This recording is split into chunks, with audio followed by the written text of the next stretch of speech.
रहती थी। सिंड्रेला की माँ को गुजरे बहुत साल हो गए थे। उसके पिता ने ही उसे पाल पोस कर बड़ा किया था। जब सिंड्रेला के पिता ने दूसरी शादी की, तब उसके जीवन में बहुत बदलाव आया।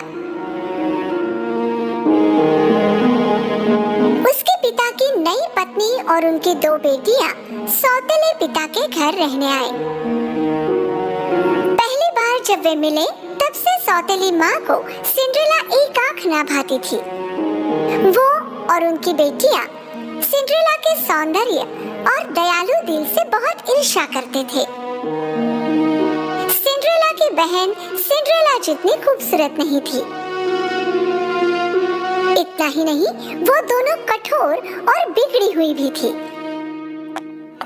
एक दिन किसी काम के कारण सिंड्रेला के पिता को लंबी यात्रा पर जाना पड़ा और यही वो समय था जब सिंड्रेला की सौतेली माँ और बहनों ने उसके जीवन को नर्क बना दिया।